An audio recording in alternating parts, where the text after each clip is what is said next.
Bueno, por otro lado, vamos también a definir qué día quieren hacerle la entrevista a el doctor Eduardo de la Fuente, ¿sí? Que tienen que aprovechar de manera maravillosa porque es una persona con más de 40 años de experiencia en evaluación clínica.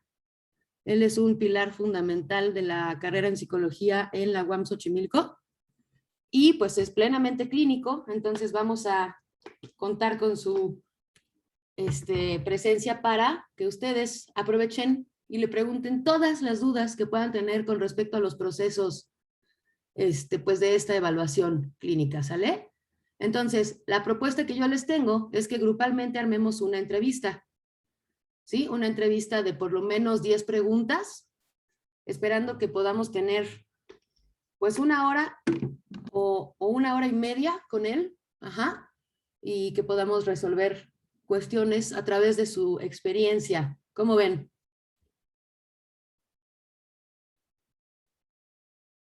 Maestra. Bueno, porque esta se convertiría entonces en nuestra evidencia integradora. ¿A qué se le llama evidencia integradora? Pues al recogimiento de todos los conocimientos que ustedes adquirieron en este semestre. Entonces, ¿como nuestro proyecto final? No, esa sería parte de la evaluación, querido Milton.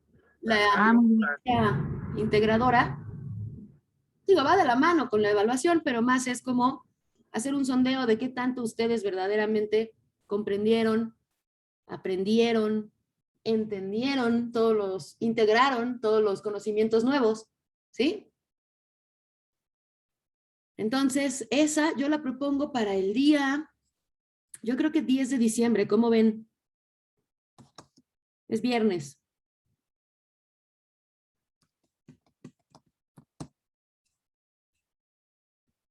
¿Cómo ven, equipo? ¿Les parece bien ese día? Digo, grupo. Sí. Para mí, sí. Sí. Diana también dice que sí, ok. Bueno, entonces anótenle para que entonces a más tardar el día, aquí estamos, 7 de diciembre, ustedes me van a estar entregando las preguntas que quieren que hagamos para que yo tenga un par de días para su revisión y podamos hacer alguna acotación por ahí interesante o algún ajuste si es que es necesario. ¿Sale? Traten de profundizar. No pregunten de qué se trata un proceso psicológico. ¿Qué es? No, vámonos fuertes, vámonos intensos. ¿Sí? Con esta entrevista vamos a tratar de poner en práctica lo que ya para quinto semestre ustedes han recogido con respecto a evaluación clínica. Y vamos a tratar de hacer una entrevista muy benéfica para nuestro futuro quehacer laboral.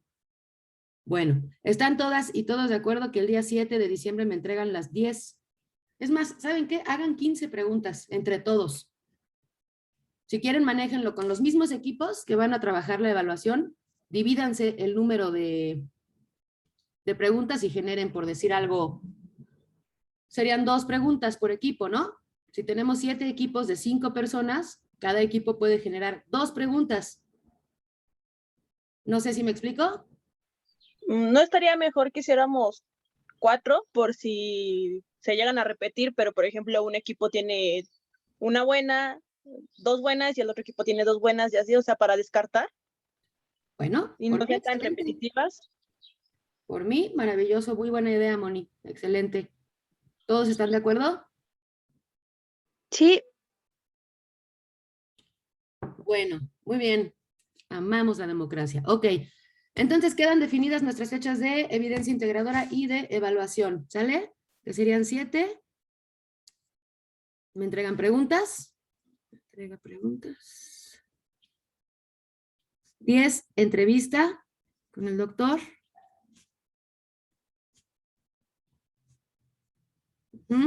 El día 14, examen para el 504, los equipos del 504. Y el, ¿cuándo dijimos? 16, ¿no? 16. Maestra, disculpe, una pregunta. Sí, ya sé qué vas a preguntar, se me hace. A ver, ¿qué voy a preguntar? A mí se me hace que vas a decir, entonces tenemos que hacer con los del puro 504 o puro 502, ¿no? No. Eso, todavía no leo la mente, entonces dígame. Lástima, hombre. Es que, ¿de cuántos integrantes es el equipo? Perdón si ya lo había dicho, pero es que mi computadora no agarró, entonces por eso salí y volví a entrar. ¿De cuántos integrantes es el equipo para el examen? Es de 5 personas, no más, no menos. Ah, ok. Einstein, Gracias. ¿otra duda? Sí, adelante. Entonces, nosotros que somos del 504, o sea, entre todo el grupo vamos a generar aproximadamente 15 preguntas. Y los del 500, bueno, los del otro grupo, no recuerdo qué 500 son, pero los del otro grupo van a generar otras 15 y ya se van a ir eligiendo, ¿o cómo? Pues a ver, si tenemos que son 7 equipos por 4 preguntas, 7 por 4, 28 preguntitas, ¿no? ¿Sale? O sea, sí. Ahora, mi idea es que, no sé si por acá existan equipos que quieran trabajar gente del 502 con el 504. ¿Hay equipos que estén conformados así o que quieran conformar así? Yo tengo una cuestión, bueno, creo que hay una cuestión, por ejemplo, en el 502 somos 14 personas, entonces nuestros equipos van de 4 y 3 personas. Y creo que en el 504 son más. Muchos más. No sé, creo que hasta dobletean lo que somos nosotros. Entonces yo creo que pues sería como que esa opción para que todos los equipos sean de 5 y totalmente, o sea, porque somos que 44 personas en estos dos grupos aproximadamente. Se supone. Sí, que en realidad conmigo entran 35 y los demás que no entraron nunca están reprobados, ¿no? Vaya, porque no entraron nunca, ¿sí me explicó? Ok. Ujú. Pues entonces, si queremos, por ejemplo, trabajar entre 502 y 504, pues ya te mandamos un mensaje y hacemos el equipo para igual tomar la decisión de qué día va a ser el que presentemos el examen, ¿no? O sea, por ejemplo, si me voy con Odalis a Ladies y bla, bla, bla, pues ya te digo, ya sea el martes o el jueves, y así, ¿no? Sí, en ese caso tú te estarías metiendo más con el grupo del 504, ¿no? Tendrías más integrantes del grupo 504, Sí, ¿cierto? como suposición, solamente sí, como suposición, Sí, algo así. ajá, en este caso hipotético, ¿verdad? Entonces sería tu examen el día martes, Ah, ok. ¿no? Para que me dé tiempo el jueves con los otros equipos que tengan el caso contrario. ¿Sí me explicó? Va, que va. Bueno, y yo lo pensé así porque pues como toda la clase ha sido entre los dos grupos, pues quizá ustedes quieran trabajar con gente del otro grupo que no es de su grupo. Pero eso si quieren, váyanlo pensando y el lunes terminamos de definir esta cuestión, pero las fechas ya quedan establecidas. Ya no hay vuelta de hoja. ¿Les parece bien? ¿Todas Sí. estamos de acuerdo? Órale. Sí. Bueno, muy bien. Ok, a ver, ¿Daniel está por acá? ¿O no ha entrado? Déjenme ver. Hola, Marjo o Eduardo. Hola, Dani. No, se me olvida, perdón, Eduardo. Ves que ayer hablaba de una duda que se le quedó de las ganancias neuróticas y las ganancias secundarias. Ajá, entonces, bueno, nada más, perdón, a manera de repaso, él me preguntaba si las ganancias secundarias podríamos llevarlas hacia un nivel de lo social y las ganancias neuróticas se quedarían en un nivel de lo individual. Me parece que sí, está acotada esta duda, es interesante porque, bueno, ganancia neurótica es un concepto freudiano, que si pueden explorar este fin de semana, pues sería maravilloso, así como tantos que tenemos que explorar el resto de nuestros días, renuncia pulsional, satisfacción pulsional, pero esta ganancia neurótica, podríamos hablar que es la que, digamos, se satisface a través de este síntoma, como decíamos ayer, ¿cierto? Y la ganancia secundaria sí está asociada a los beneficios que trae esta ganancia neurótica. Entonces, la ganancia secundaria, claro, que se convierte, digamos, en el caso que habíamos puesto de la señora mayor que demanda muchísima atención, que manipula, pues evidentemente es algo ya social, porque en lo social se da la conservación de su síntoma. ¿Sí? Quería aclarar eso, no sé si queda un poquito más claro o si surgieron algunas otras dudas con lo que vimos ayer.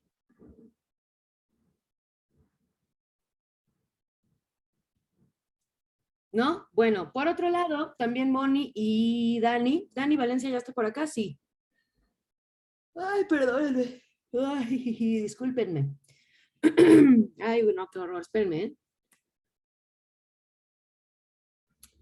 Ya, hablaban de esta cuestión del no binario, del ser no binario o del género fluido, decía Moni, ¿no? Entonces, a ver, vamos a recordar un poquito, quiero que me den sus impresiones rápidamente y aprovechen por favor quienes no han participado nada, porque estamos a punto de que se acabe el semestre, o quienes han participado muy poquito, por favor. Para ustedes, o qué comprensión tenemos de no binario. ¿Cómo se Yo, maestra, una persona no binaria? Adelante, Salma. lo que yo tengo entendido es que una persona no binaria es que no se identifica ni con el sexo masculino ni con el sexo femenino. Por eso el ella, porque no se identifica con ninguno. O sea, no sé si lo que voy a decir es correcto, pero es como simplemente se identifica como una persona. O sea, es que lo que voy a decir no es correcto, pero bueno, así como si no tuviera, bueno, es que su género sería no binario, entonces iba a decir como si no tuviera sexo, pero sí tiene sexo, entonces, eso, o sea, no se identifica ni como mujer ni como hombre, o sea, tiene rasgos de ambos géneros, perdón, de masculino y femenino, tiene ambos rasgos de los géneros. Muy bien, Salma. Muy bien, aunque yo ayer me permití preguntarle a Dani Valencia, bueno, porque ella tiene mucho conocimiento en este tema, ella, perdóname Dani, entonces yo le preguntaba, a ver, y entonces, a ver, explícame para yo poder comprender si, si entonces las personas no binarias, no bajen su mano, ahorita participan, si las personas no binarias, digamos, por decir algo, yo amanezco un día, hoy me siento un poco más una mujer, pero quizá mañana amanezco y me siento un poco más del lado de lo masculino. Yo tenía esta duda, ¿no? Y claramente me dijo Dani Valencia, pues más bien nos identificamos con el hecho de ser personas, simplemente, ¿no? Y esto es algo que me pareció maravilloso, ¿no? Y que creo que tenemos que integrar todos nosotros en nuestra forma de hacer evaluación clínica, porque nosotros evidentemente, y sobre todo ustedes, que son esta nueva generación de psicólogos, pues se van a tener que ceñir más a estas nuevas identificaciones genéricas, a estas asunciones genéricas, que tienen una construcción que viene de la misma estructuración psíquica, sí, pero que toma diferentes cauces, ¿vale? Hay que estar amplios y abiertos a esas nuevas conformaciones. Ya en cuarto semestre trabajábamos con la necesidad de las etiquetas, pero así como pueden surgir las etiquetas para limitar, también pueden surgir para marcar fronteras, para delimitar todo aquello que sí soy, todo aquello que no soy. Y con ello hablaba también Dani Valencia de un reconocimiento que, inspirado en lo que decía Moni también, hablaba de este reconocimiento de la persona misma, ¿no? Entonces, Dani, no sé si también quieras compartirnos algo.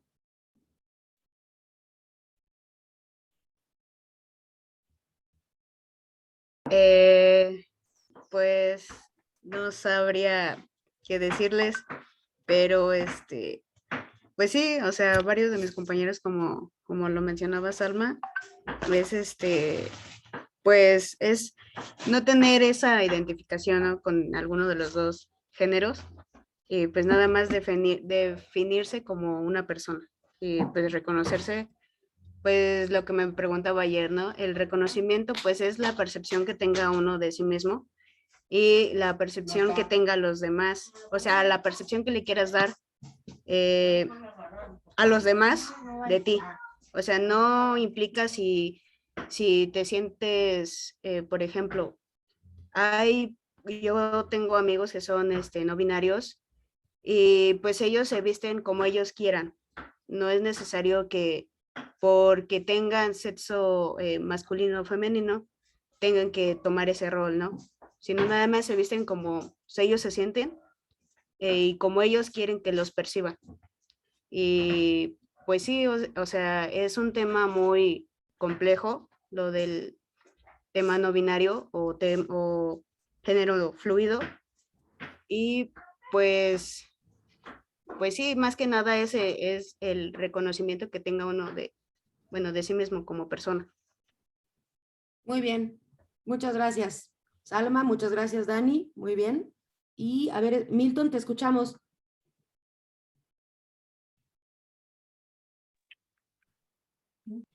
Sí, profesora. Ay, perdone, yo lo que quería aportar, que con el tema binario, actualmente se observa que, o bueno, mejor dicho, no estoy tan seguro cómo se siga manejando aquí en México, pero por lo menos lo que es en la parte de Canadá y parte de Europa, ya no utilizan, por ejemplo, para registrar a una persona o incluso para papeles, ya no utilizan el género, ¿no? Porque eso es un acto de discriminación incluso para el área laboral, porque se ha notado que, por ejemplo, discriminan mucho más a las personas, por ejemplo, a las mujeres, se ha visto anteriormente que discriminaban mucho al género femenino solamente por eso, y en Canadá yo he visto, por ejemplo, que esa discriminación ya no está tan marcada porque para buscar trabajo, ellos lo que hacen es, o con su identificación, ya no tiene el género, no tiene fotografía, no tiene nada más que tu experiencia laboral, tus, pues sí, tus estudios académicos, bueno, sí, así lo voy a manejar, pero profesora, y a lo que yo voy con esto es que este tema es muy controversial, ya que actualmente se sigue viendo, por lo menos en nuestro país, una gran violencia de género, e incluso hacia, por ejemplo, por ser diferente, ¿no?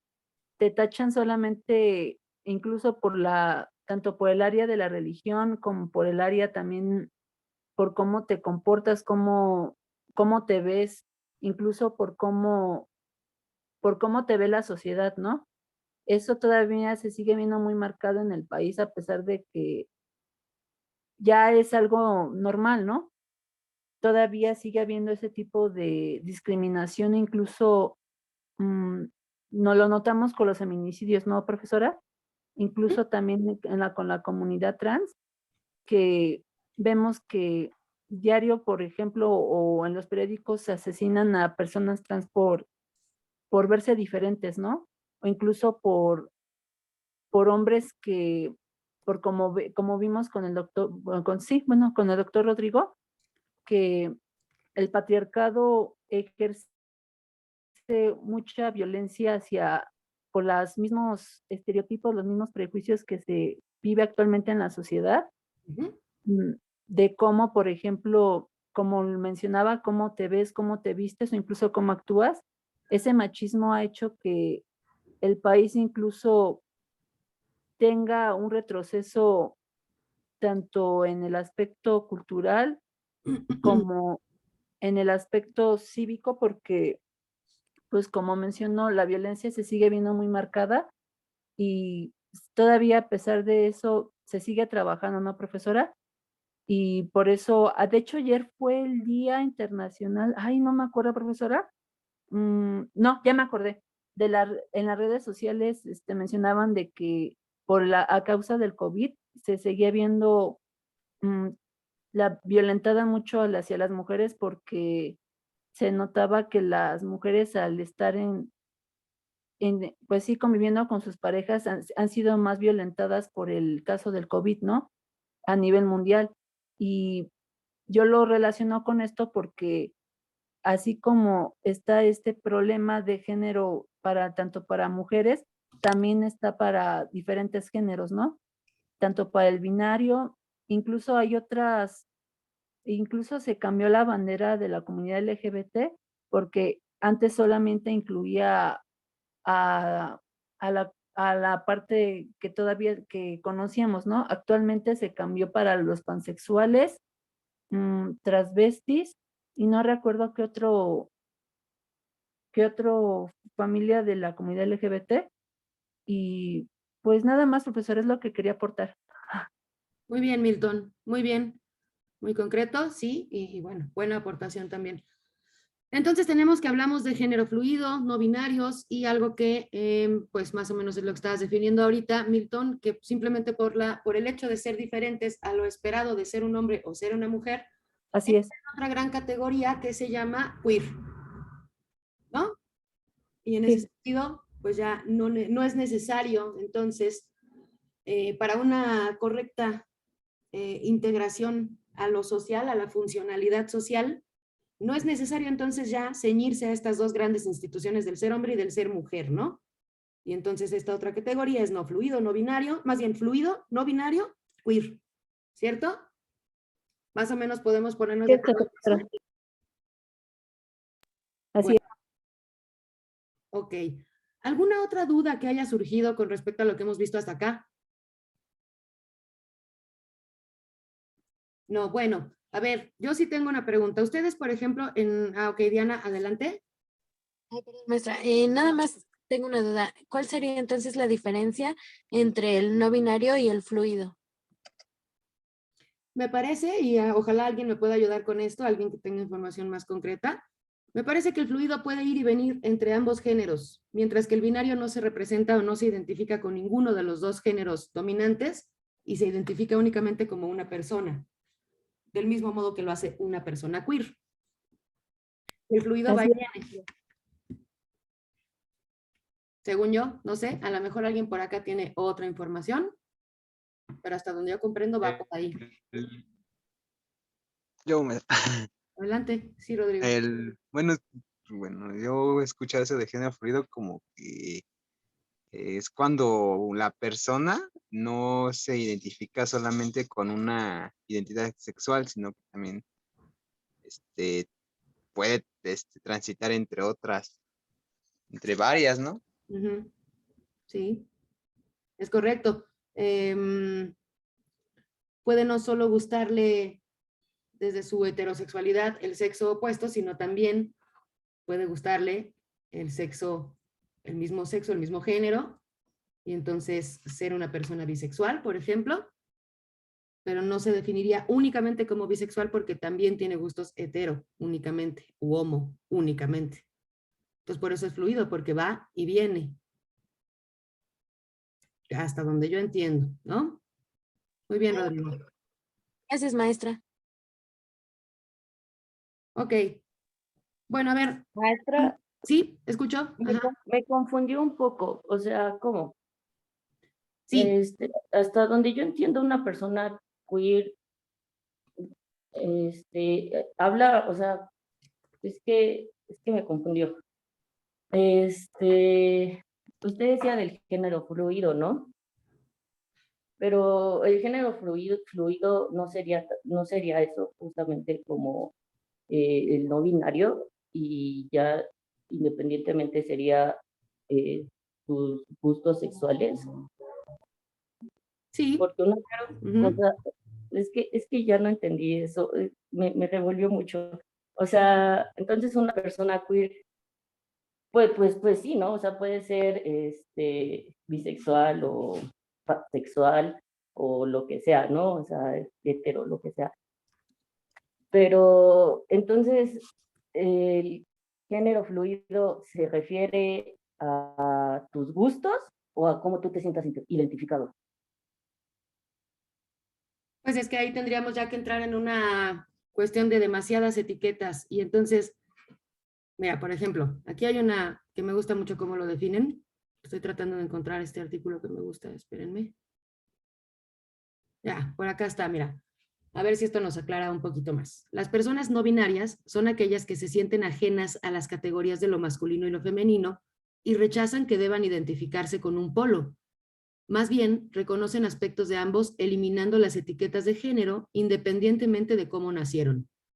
Hablamos entonces de personas genderqueer, con aquellas que tienen la inconformidad con el espectro binario, femenino y masculino, y se definen con otros géneros como bigénero, pangénero o andrógino. Y luego algo que a mí me voló la cabeza por acá, dice, todas las personas no binarias son genderqueer, pero no todas las personas genderqueer son no binarias. Entonces acá se hacen la pregunta en este artículo que te voy a pasar, que está muy bueno. ¿Una persona no binaria puede ser homosexual?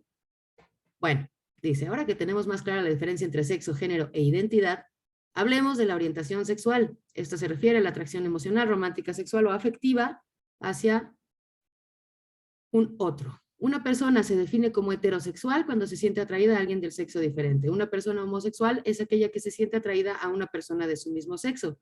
Una persona bisexual es aquella que siente atracción por ambos sexos. Una persona asexual no experimenta deseo sexual, pero sí puede generar vínculos románticos. Y una persona pansexual es aquella que siente atracción por diferentes géneros. La orientación sexual se trata de con quién deseas tener relaciones sexoafectivas. Es el resultado de una interacción compleja de factores biológicos, cognitivos, afectivos y del entorno, según lo han explicado algunos teóricos. En la mayoría de los casos, la orientación se define antes o durante la etapa adolescente sin ninguna experiencia sexual previa. Sin embargo, no hay un momento límite para definirla. Esta incluye a todas las personas y a todos los géneros. En pocas palabras, el sexo se define al nacer respecto a nuestros genitales. El género cumple con normas sociales. La identidad es un proceso personal de cómo nos sentimos y la orientación sexual se trata de con quién queremos estar. Entonces, Alma, respondiendo a tu muy buena confusión, si tú eres no binario, no tiene que ver con que seas entonces bisexual, pansexual, heterosexual, simplemente tiene que ver con la conformación de tu identidad. No te identificas como hombre o como mujer. Y ya otra cosa sería tu orientación sexual. Y ahí sí ya es una construcción plenamente íntima e individual. ¿Sí? Entonces, como dice por acá, no por ser no binario quiere decir que inmediatamente tu orientación sexual sea una u otra. Entonces ahí te digo que cada caso con el que nosotros nos presentemos con nuestros pacientes o con las personas con las que tengamos que hacer trabajo de evaluación clínica, cada una va a tener una asunción genérica y del otro lado una orientación sexual. Entonces no podemos decir que todos los queer sean bisexuales o heterosexuales u homosexuales o pansexuales o asexuales. Como no podemos decir que todos los gender fluid van a estar por ahí siempre en una u otra, sino que en algún momento también van a definir hasta dónde llega esa orientación sexual. Entonces no podemos clasificar, sino con la construcción de la persona que tenemos enfrente. ¿Se acuerdan cuando entrevistamos, creo que este grupo no estaba, cuando entrevistamos a la mujer transgénero que hicimos la entrevista el semestre pasado? Sí. Ella nos explicaba esta cuestión, que nada tiene que ver tu identidad, que tiene que ver más con cuestiones emocionales, afectivas, y más bien tres conceptos que quiero que trabajemos hoy, que son el yo ideal, el ideal del yo y el super yo. Vamos a tratar de distinguirlos porque ya en la práctica puede que se confundan y los utilicen de la misma forma cuando no son lo mismo. Y todo esto tiene que ver con la conformación de nuestra identidad, pero no con nuestra orientación sexual, Salma. Sí es confuso y para esto hay que informarse mucho más, claro. Por supuesto, este es el tipo de preguntas que, por ejemplo, también podemos abordar con el profesor Eduardo de la Fuente. ¿Cómo podemos distinguir? ¿Cómo podemos evaluar hasta dónde se pueden hacer este tipo de preguntas para indagar en la orientación sexual y en la identidad genérica de los pacientes? ¿No? Me parece muy pertinente esta confusión tuya, Salma. Más o menos, Sí, ¿queda un poquitito más claro? no, sí, de hecho, o sea, ya leyéndolo, pues sí fue así como de, pues pisa, ¿no? O sea, no inventes, porque una cosa es la orientación y otra cosa es el género con el que te identifiques, sí, tal vez, tal vez, no escuché todo lo que dijeron y por eso fue mi confusión, entonces, pero mucho más claro, maestra, gracias. Me parece muy pertinente que traigas este tipo de confusiones porque es algo que nos va a pasar a todos. Todos vamos a asumir si vemos a una persona queer, que es una persona o bisexual o una persona homosexual, ¿eh? Y no siempre es así, pero son nuevos estereotipos que nuevos prejuicios que estemos manejando, pues justamente por este desconocimiento, pero no te pasa solo a ti, nos pasa a todos, Alma. De hecho, maestra, no solo es, pues, o sea, bueno, sí sería con las personas queer, pero pues también a las, pues nosotras, ¿no? O sea, las mujeres, que no se arreglan, ni nada de eso, y no sé, o sea, no se arreglan muy femeninas, luego las catalogan, ¿no? Así como machorras y lesbianas y lo que sea, y es así como de, no, o sea, no porque no me guste maquillarme significa que me gusten las mujeres, o no porque no me guste usar vestidos significa que me gustan las mujeres, o sea, en realidad pasa muy seguido, y también con los hombres que les gusta mucho su apariencia personal, les gusta cuidar su apariencia personal, también luego les dicen maricones, gays, putos o lo que sea, ¿no? Y perdón por las palabras. Y en realidad es algo que no está bien, porque si catalogamos sin saber en realidad lo que son o cómo se identifican. Y etc. Sí, exacto. Entonces, pues tenemos aquí un gran cúmulo de nuevos, te digo, estereotipos y prejuicios con los cuales vamos a tener que, bueno, de nuevos tienen lo que yo de albina, o sea, nada, ¿no? No son nuevos, pero venimos acarreándolos y de nuevo se van presentando en estos grupos, en estas localidades, en estas sociedades, aun cuando creamos que se quedaron ya atrás, siguen siendo parte del día a día y tienen que ver, insisto, con estos temas que vamos a trabajar hoy, ¿no? Y que tienen que ver con la constitución de nuestra identidad.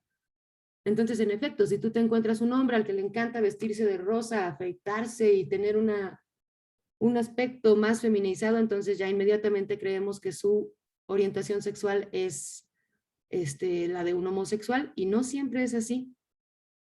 Entonces, yo bueno, si quieren lo vamos a poder ampliar un poquito más. No son temas de esta materia, pero sí me interesaba que quedara un poquito esclarecido este asunto, porque tiene que ver con generar mejores diagnósticos desde la evaluación clínica, inclusive para las personas trans, ¿no? Vamos a tener que atender a sus necesidades clínicas de manera muy específica. Ya lo veíamos también el semestre pasado en sexualidad y diversidad humana.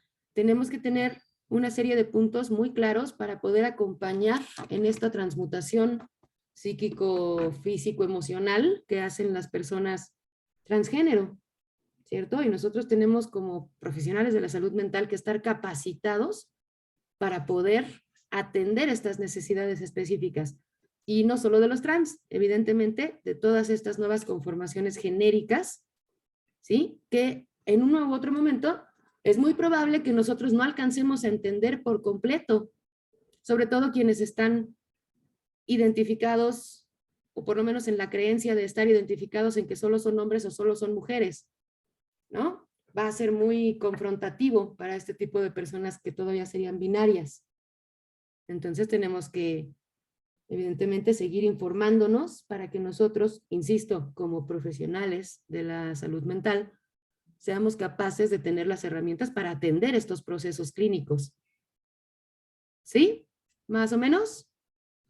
Bueno, quien le quede duda de quién es queer, quién es no binario, qué es ser no gender fluid, ¿sí? Voy a pasarles otro artículo que también está maravilloso, que es como una especie de diccionario de los géneros. Y yo creo que con esto van a terminar de tener un primer acercamiento, por lo menos, a todas estas nuevas categorías que hoy surgen como una necesidad de no ceñirse al ser hombre o al ser mujer únicamente. Como conclusión, lo que sí les puedo decir es que a mí me parece maravilloso que existan todas estas nuevas expresiones de género, porque además estamos hablando ya en términos más honestos.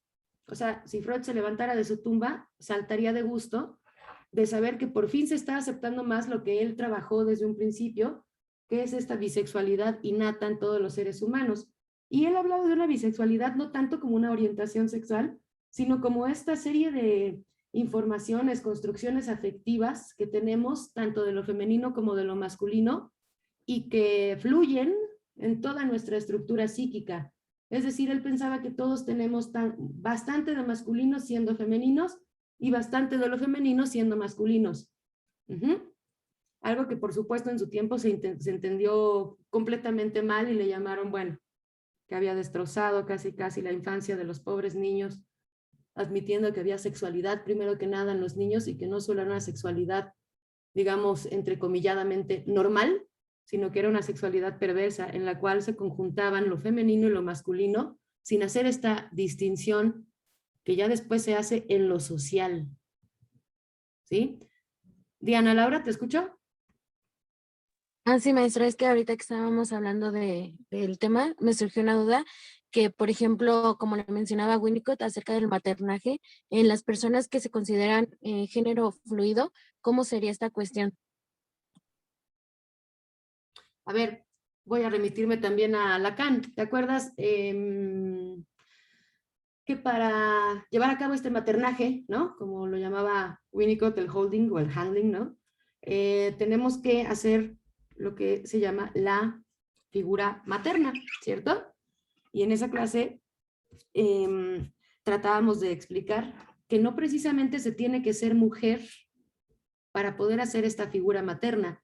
Lo que sí se tiene que hacer con una figura materna es contener, cuidar, dar aceptación. ¿Qué más se les ocurre? Valores de lo femenino, solidaridad, cooperación, comprensión, pero esas no son cualidades que únicamente puedan transmitir las mujeres, como se venía creyendo.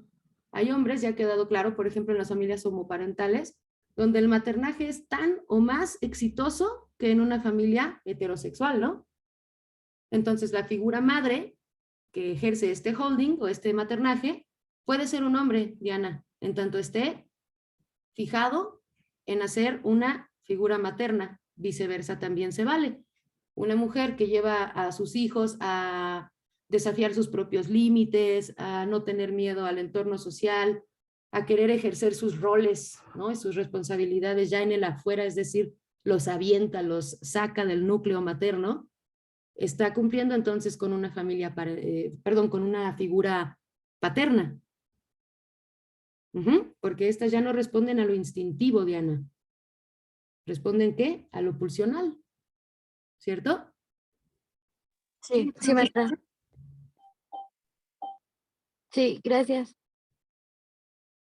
Bueno, muy bien. Como ya me quedan solo 6 minutitos, vamos a hablar de lo que quería hablar en esta clase, pero espero que ustedes en algún momento les despierte la semillita para que vayan buscando un poco más de esto. Dice, Sigmund Freud empleó 3 palabras o conceptos que resultan bastante difíciles de distinguir y a veces se usan un poco livianamente de manera intercambiable. Ideal del yo, ich ideal, yo ideal, ideal ich, y superyo, über ich o über ich. Sin embargo, Jacques Lacan sostuvo y fundamentó que estas 3 formaciones del yo son conceptos totalmente diferentes y que por lo tanto nunca deberían confundirse entre sí o menos usarse como sinónimos. Entonces, en sus primeros escritos, Lacan se enfoca más que nada en diferenciar correctamente entre ideal del yo y superyo, sin referirse al yo ideal. Es cierto que tanto el ideal del yo como el superyo están relacionados con la superación del complejo de Edipo y son productos de la identificación con el padre, pero también representan aspectos diferentes del rol paterno dual. El superyo es una instancia inconsciente. Su función es reprimir el deseo sexual que suscita la madre. El ideal del yo, por su parte, ejerce una presión consciente en favor de la sublimación y de las coordenadas que le permitirán al sujeto asumir una posición sexual en tanto hombre o mujer. Acá evidentemente no se estaba hablando todavía del no binario, del queer, del gender fluid. Entonces, bueno, pues podemos avanzar a un poco más, ¿no? Pero la estructuración corresponderá a estos términos que estamos viendo. En escritos posteriores ya de posguerra, Lacan se dedica más a diferenciar el ideal del yo y el yo ideal, en francés moi idéal, en el seminario de 1953-1954, donde desarrolla el modelo óptico para distinguir entre ambas formaciones. El ideal del yo sería una introyección simbólica, mientras que el yo ideal es fuente de una proyección imaginaria. El ideal del yo será el significante que opera como ideal, un programa internalizado de la ley, la guía que domina la posición del sujeto en el orden simbólico. Por lo tanto, anticipa la identificación secundaria edípica, o bien es un producto de esa misma identificación. El yo ideal, por su parte, está originado en la imagen especular del estadio del espejo. Es como una promesa de síntesis futura, hacia la cual el yo tiende. Esa ilusión de unidad que está en la base del yo. El yo ideal siempre acompañará al yo, como un interminable intento de recuperar la omnipotencia de la relación dual preedípica. Y aunque esté producido en la identificación primaria, el yo ideal seguirá desempeñando un papel como fuente de todas las identificaciones secundarias posteriores. ¿Sí? Más o menos nos comenzamos a dar cuenta, entonces como que digamos en resumidas cuentas o en palabras muy simplistas, el yo ideal es esta parte, más bien vamos a empezar por el ideal del yo. El ideal del yo es esta parte donde tuvieron que ver las prerrepresentaciones que tenían tus padres cuando tú ibas a nacer, de cómo ibas a ser, ¿sí? Se imaginaban, tenían ciertos imaginarios con respecto a lo que tú ibas a hacer, y durante todo tu desarrollo psicosexual, todas estas prerrepresentaciones se convirtieron entonces en representaciones que hicieron que tú seas quien eres hoy, ¿cierto? He ahí la importancia de los cuidadores primarios. Entonces, ese es el ideal del yo, que como bien dice en este artículo, se produce en esta identificación primaria. La identificación primaria, ¿con quién se da? ¿Chiquitines? ¿Chiquitinas? ¿Con los padres? Principalmente con mamá y después con papá, ¿no? Claro. Entonces, bueno, el ideal del yo es una instancia, una especie de instancia, una estructuración con la que vas a vivir toda tu vida. En cambio, el yo ideal es aquello que proyectas ya como parte de tu propia representación, ya no solo las prerrepresentaciones de tus padres, sino también en tu propia representación. Ese yo ideal es aquella persona que añoras ser. Mientras tú tengas un yo ideal activo, es difícil que pueda venir una depresión severa, porque siempre tendrás una construcción a la cual llegar, la cual alcanzar. ¿Sí? ¿Más o menos queda un poquito claro? Sí, Pip. Espero que sí, porque esto ya es parte de la evaluación, chiquitines. Si yo les pido que me identifiquen cuál es ideal del yo, yo ideal y super yo, espero que ya puedan hablármelo maravillosamente. El lunes vamos a continuar con esto y vamos a seguir con la guía. De todos modos ya van a ir haciendo la lectura porque, a ver, espérense antes de que se me vayan a ver. Hay un tema que necesito que me digan si ya lo vieron en todas las demás clases. A ver, aquí estamos, ¿dónde estamos? Valoración del estrés derivado de situaciones traumáticas. ¿Ya lo vieron? Creo que... Así como que visto al 100% y como que queda súper claro. No, la neta no. Ok. Y luego las fases de la respuesta traumática. Nosotros creo que en PAP apenas lo vamos a empezar a ver, pero nos toca exponerlo, así que como que también está ahí medio dudoso. Es que yo no recuerdo, profesora, es que yo recuerdo que vimos, por ejemplo, con la profesora Vicky, cómo cómo podemos manejar las situaciones traumáticas, pero no recuerdo si ya vimos lo del estrés como tal. Bueno, ok. Tendría que revisar las presentaciones que le he tomado captura. No, pero el chiste es que ya ahorita, por ejemplo, me dijeran, sí, ya lo vimos, ya lo entendimos súper chido, entonces sí lo vamos a ver. No entenderlo no. Bueno, Bien, no. ya lo vamos a ver. Y luego dice, respuestas psicoemocionales a corto, mediano y largo plazo ante situaciones de emergencia y desastre. Embarradita solamente. Ok, valoración del estrés postraumático y escalas de evaluación del estrés. Las escalas como parte de la materia de psicometría, ¿ya las vieron? ¿Las escalas de valoración del estrés? No. Ok, bueno, no se preocupen, lo incluyo por acá. Gracias, que tengan un hermoso fin de semana. Por favor, el lunes muy activos, nos quedan bien poquitas clases y mucho que ver. Todos con su lectura bien hecha y sobre todo quienes no han participado les ruego que lo hagan porque no quiero estar el 20 de diciembre, maestra, pero yo entregué todas mis tareas, sí, pero no participaste, punto. ¿Sí? Se los ruego, participen más, lean bien. Ustedes saben quiénes son, ¿sale? Bueno. Sí. Maestra, Sí. ¿a mí me puede dar unos segundos de su tiempo para hablar con usted? But of course, mi querida Salma, claro que sí. A los demás, bonita tarde, cuídense mucho, diviértanse. Desestresen. Gracias. Bye, bye.